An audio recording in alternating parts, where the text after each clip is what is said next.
Morning guys. Ngapain kita nih hari ini? Wah, ini gue copot ya? Thank you. Good morning. Oke, kenalin diri lo dulu dong.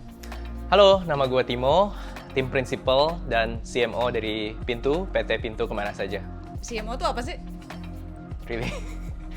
CMO, Chief Moon Officer, Chief Marketing Officer, whatever you like it. Oke, kita ke pertanyaan pertama ya. Kita ngomongin tentang BTC dulu nih. Setelah kemarin tembus ATH di $112.000, BTC itu sempat turun ke $103.000 minggu lalu. Menurut lo, penyebabnya apa sih? Terus gimana prediksi BTC ke depannya? Menurut gue koreksinya lumayan normal sih ya, karena udah 20 hari berturut-turut ini BTC tuh lumayan stabil di atas $100.000. Menurut gue that's really bullish. Tapi kita juga harus hati-hati karena beberapa pekan terakhir ini harga BTC itu sangat dipengaruhi oleh news dari US, terutama karena perang tarif yang ada dengan China, antara Presiden Trump dengan China. Saat ini market crypto tuh lebih dipengaruhi menurut gue sih karena fundamental news dibandingkan dengan technical analysis.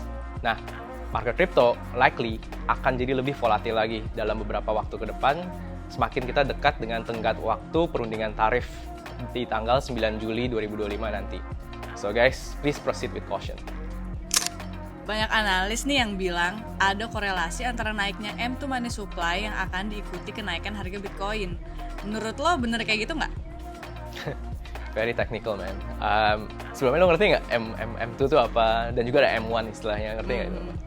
Itu kayak MacBook gitu nggak sih? M1 Nah, itu. jadi bukan chip MacBook, bukan juga mesinnya BMW ya. Jadi mungkin sedikit jelasin juga dan juga buat teman-teman, M1 itu adalah uang yang super cair, itu istilah simpelnya ya. Jadi ini jenis uang yang bisa langsung kamu pakai belanja hari ini juga. Contohnya uang cash atau uang tunai, saldo di rekening, saldo di e-wallet atau di e-money seperti GoPay sama Dana ya. Itu M1. Kalau M2 itu uang yang super cair tadi, yang M1 ditambah uang yang agak cair. Nah, jadi kalau digabung jadi ini nih, uang yang encer ya, atau aset yang encer. Contohnya apa? Jadi selain yang M1 tadi itu, contohnya ada rekening pasar uang, deposito singkat 1 bulan 2 bulan, dan juga mungkin ada checks yang bisa langsung dicairkan. Nah, itu M2 tuh. Jadi sebenarnya analoginya itu ya, bayangin uang yang beredar di masyarakat dari uang tunai, saldo tabungan tadi, e-money, wallet, sampai deposito yang bisa dicairkan cepat. Nah, itu semua yang beredar di ekonomi disebut M2. Dengan kata lain, M2 itu adalah ibaratnya uang cair atau uang liquid yang berputar dalam perekonomian di suatu negara. Gitu ya. Terus tadi ditanya ya, apa korelasinya sama antara M2 dengan harga BTC? Jadi simpelnya semakin M2 naik atau dalam kurung semakin banyak uang cair gitu ya, biasanya harga BTC juga naik. Lah, kok bisa?